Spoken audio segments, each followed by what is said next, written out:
So the one thing that I have been talking about the last couple of days is the Huawei P40 Pro Plus. And do it. So pull the trigger, Jerome. This is your conscience. So for you guys that don't know, the Huawei P40 Pro Plus is what the highest end flagship phone from Huawei, right? That price is in at $1,600.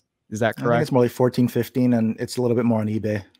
Yeah. Okay. So, but you know, it's a trusted seller, and they'll ship locally from, you know, I think Texas.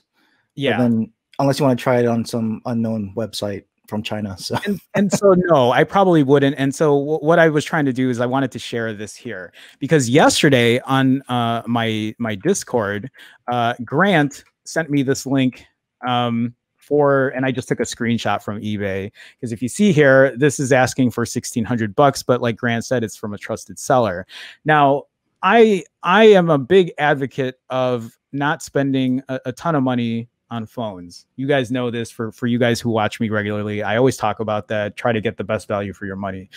The reason that I am even considering this phone is because of the cameras, because I really want to like put it up against my iPhone 11 Pro and my Pixel 4. And, you know, Grant made a good point too, that says, well, Jerome, if you really just want to test the main shooters, just get the P40 Pro, right? Not the P40 Pro Plus.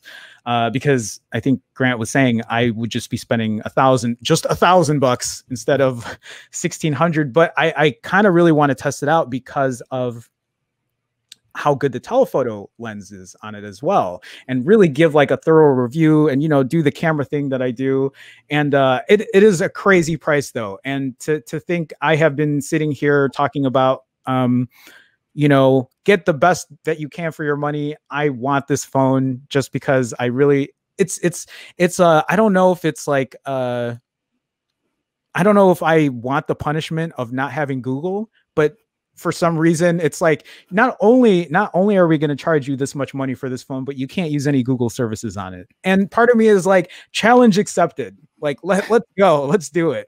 But so I should ask you then, Grant. How do you feel about this phone? Maybe not even the P40 Pro Plus, but just the P40 series in general. How do you feel about no Google services? Do you think that? So I think we all know if it's worth the money. And I think that answer usually leans on the no side, regardless of the cameras. But I kind of want to get your take.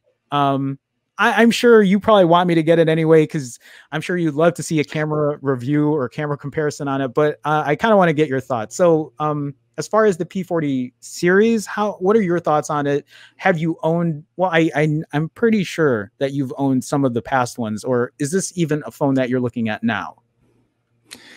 It is from a camera perspective, right? And so the P series from Huawei has always been their flagship for cameras and the bleeding edge on camera technology, right? Mm-hmm. That's where they put all the latest camera tech into that P series. And they've been working with Leica for the last few years. And from what I've seen, that's not just a, you know, marketing thing. They're, you know, really working with their engineering team, and the results in the cameras kind of speak for themselves. Whenever the P kind of comes out, it's usually if not the best, right up there at the top of the list for at least photos. Videos have not been as good performing, but I would get the Pro and not the Plus, because you can actually get the P40 Pro. It's been out a while, so it's gotten prices come down a bit. You can get it for 800, so half the price. You can get it for 800. Is it the same seller?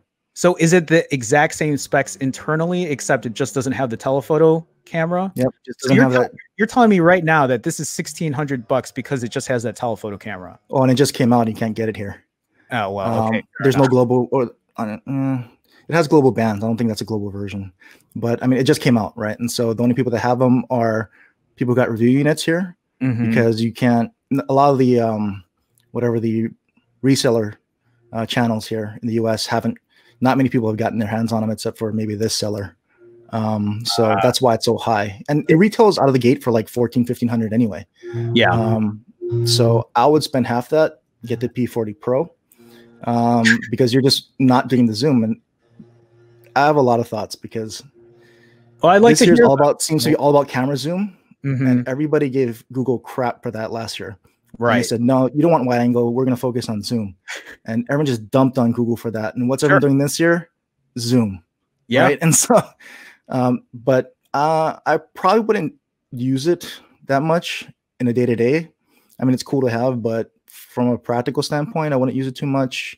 But Huawei Zoom has always been really good. I think the thing about this too, the P40, is that the wide angle camera's improved. From what I hear, they've actually put similar camera tech into their wide angle. They're using a really good wide angle sensor, ultra wide angle. And so that even performs well on low light. It'll, like, iPhone wide angle doesn't have night sight. Oh yeah, it's and it's pretty bad. It's unusable. Right. And so this one supposedly does well in low light, ultra wide. So I've seen some people post some videos on it and photos, and the ultra wide seems pretty good on this thing too. So for still, it's going to be pretty good. So even for ultra wide, the P40 Pro has that ultra wide as well. Is that what you're saying? Ultra wide sensor. Yeah. Okay. So yeah, really, then the only difference then is that telephoto. That's interesting. Okay. Well, maybe you're changing my mind here. Grant. You can put Google services on it. There's if you ever get a P40 phone, I'll send you a link. Really? Gadget Goddess, who's another starting YouTuber, but she's been all about phone imports and Huawei phones, and TK from Total Tech. Yeah. They've got the P40 and they've been able to put Google services. I gave that link out to somebody else who got a P40 Pro, and he says it works perfectly. The updates don't break it, so you can definitely do it. Oh, that's really cool. That's good to know. I'll definitely have to take a look. I think there's still a part of me that wants to try to use one of these phones without Google services, just to see if it's something that's even feasible. I really don't think it will be, but I don't know. Do you have any of these without Google services? Is there a Huawei phone that you have used that doesn't have these services, or no? You just stay away from it? I could do it only because I have other phones, but I don't think I could go long term. Yeah, you'd have to move out of all the Google services. There's other equivalents. You could do it, but it's just, you really want to do it. Yeah, no, and that's actually the $1 million question there. And I think most people would be like, no, that you're crazy. How could I not use? And like, again, I live in that ecosystem. Gmail is just one of the many, but like, I think even for me, I use something like Google Keep that I think I use so often that I forget that it's such an essential app for me to get through, just my daily stuff. And I'm not sure what other equivalent services that you could get through the Huawei store. Have you even used? Yeah, I haven't I don't even know what that Huawei store looks like. I don't know if they support other services. Like if you were to move away from Google, you could do like Microsoft equivalent of the services or something else, right? But is that going to be supported through Huawei's platform? I'm not really sure. No, that's a fair point. That really is a fair point.